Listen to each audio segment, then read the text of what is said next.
from Utah's #1 news channel, this is KUTV 2 News at 10.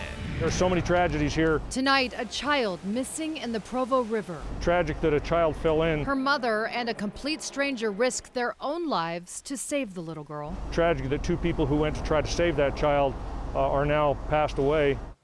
Happening right now, search crews along the banks of the Provo River looking for a missing 4-year-old girl. Right now, we know that the girl's mother and a bystander died trying to save the child, and the girl has not been seen since she slipped beneath the water. We do have team coverage on this devastating incident tonight. Daniel Woodruff has more on the man who lost his life tonight.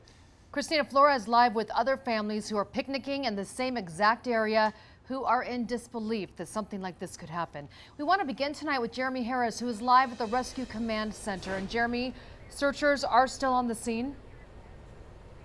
Still on the scene, and they will remain here on the scene throughout the night. You'll be able to see here behind me, there are 2 sheriff's deputies keeping watch over the Murdoch Dam area. This is where 2 of the adults were pulled out of the water. They were unconscious when crews got to them.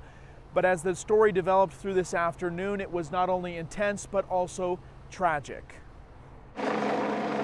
Dozens of searchers raced to the Provo River after frantic calls for help reported a child had gone in the raging water. Her mother jumped in immediately to try to get her. Others were in the area who either heard a commotion or saw what happened.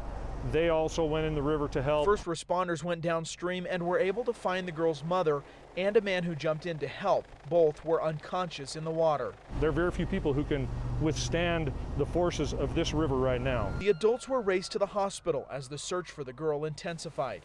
Authorities knew they were racing against time to find her. This river's cold even in August when it's boiling hot outside. It's even colder now. A lifeline helicopter, a plane, and dozens of rescuers scoured the water for hours with no sign of the girl. The afternoon wore on as the news came that the mom and Good Samaritan had died. This kind of stuff is hard. These kinds of things are preventable. As night set, the teams remained focused on the task at hand while recognizing the tragedy of the day's events. These things happen every year. We talk about we wish it wouldn't, but we know it's going to. Now, as the night has fallen here, the dozens of teams that were searching the river have now been pulled off. They will be back here tomorrow morning. We understand that they're actually going to be working with the water control district here in the Provo area. They're going to work to control and stop some of the flow coming out of the dam just up the river. They say if they can kind of shock the level, that might, if this girl is in the water, they say that might knock her loose and might be able to find her tomorrow morning if she's still in the water. But as of right now, she has not been seen since she disappeared now more than 6 hours ago. Mark and Shauna, back to you.